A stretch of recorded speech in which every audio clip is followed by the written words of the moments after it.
pulang dari sana udah bersih hatinya, makanya lambangnya kopiahnya putih, melambangkan hati kita sesungguhnya seperti itu.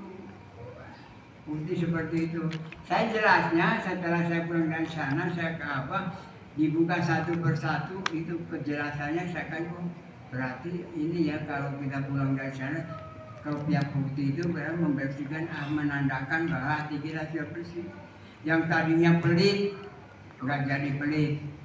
Yang tadinya korek, apalagi yang tadinya tukang pemarah, hilang pemarah karena dari buang di situ lempar itu. Begitu juga lempar narkoba ya, terus wadah. Begitu juga semua selama kita masih yang lempar-lempar itu, semua sifat-sifat itu dibuang situ. Makanya ada yang haji mabrur itu bersih segalanya habis. Karena begitu melempar, jangan melempar dengan hati yang berzikir pada Allah Subhanahu wa Ta'ala. Kalau kita hanya lempar-lempar aja, hatinya kita tutup aja. Sifat-sifat tiba pulang dari sana, orang ngumpul tanah dipelototin. Tanah siapa? Iya. Tanah sendiri. Dipelototin orang ngumpul tanah itu tanah gua. Jadi setelah kita kembali dari Mekah, Madinah, kita sudah bersih, keadaan bersih, makanya pulangnya juga pakai gamis yang putih, pakai kopiah putih, sorban putih, semua putih, melambangkan kita sebenarnya sudah seperti itu. Tapi kan karena nggak tahunya, nggak ada yang mendidiknya, pada saat itu nggak ada yang mendidik ya, tetap aja kembali begitu tadi. Ngutangin orang utang 3 bulan nggak bayar aja, disita apa-apanya. Nggak ada belas kasihan. Padahal dia sudah pergi ke haji, sudah jadi haji bagi mereka jadi haji. Tapi bagi orang tua itu belum haji. Karena hatinya belum kembali.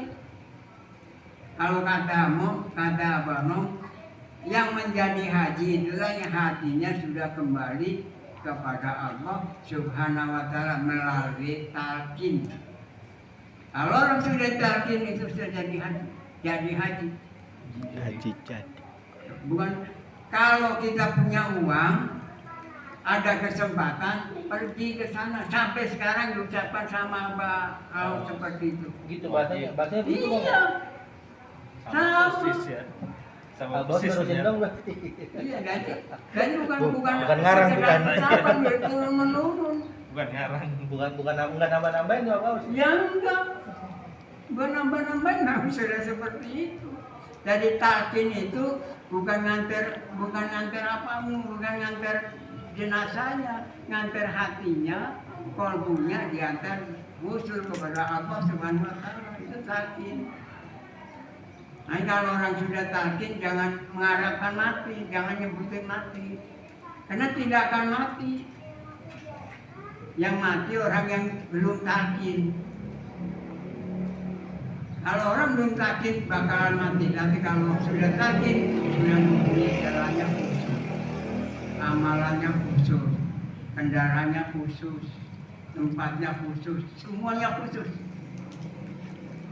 Jadi kita sudah tempatnya udah khusus begini, makanya kalau sekarang Abah Aus mengatakan kalau sholat Jumat jangan campur dengan orang lain, karena kalau kita yang orang sudah melek. Kalau mereka imam kita di situ kita bermakmum orang yang merem, belum melek matanya. Jadi masa orang melek dituntun sama orang buta.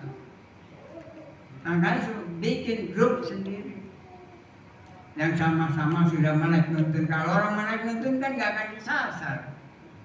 Kalau orang merem nabrak. Makanya itu kata Abah Nom juga seperti itu. Abah seperti itu. Kemudian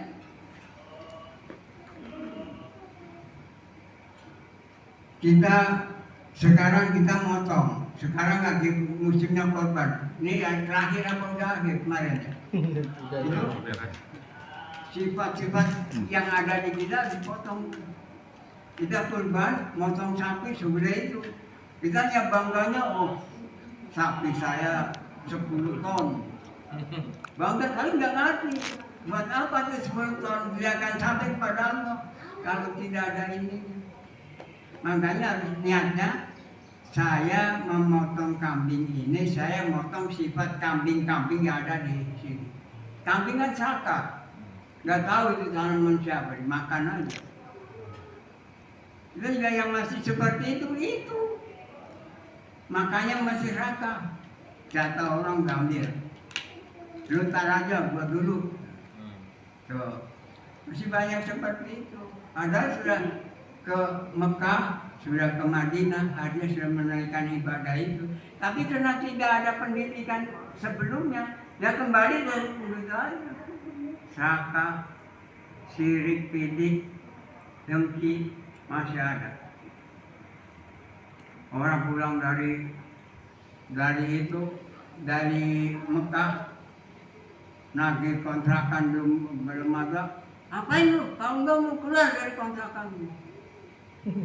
Ya kan? Masih banyak yang seperti itu. Makanya kalau kita sudah bertoreko, itu sudah bersih. Makanya sebelum kita pergi ke Mekah, ke Madinah, kita sudah dijadikan haji dulu oleh guru agung kita.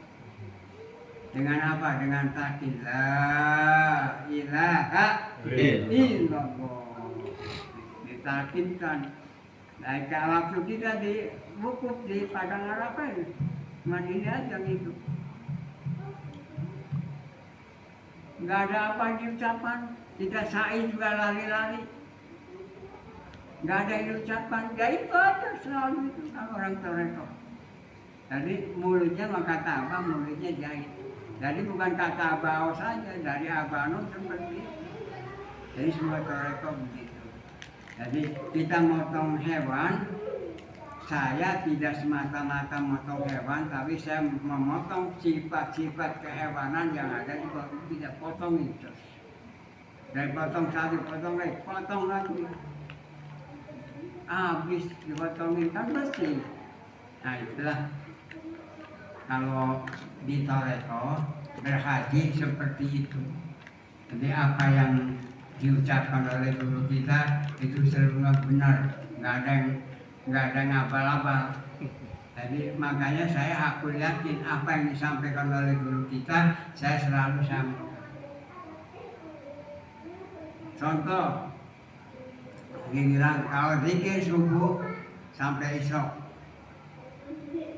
diamalkan nggak tuh kalau dari subuh sampai isya zikir terus la ilaha illallah. Selesai isya kita istirahat berhenti, kita melaksanakan isya. Itu kata Abah, laksanakan itu, tidak akan susah hidupnya di dunia maupun di akhirat. Itu kayaknya seperti itu. Alhamdulillah saya belajar seperti itu.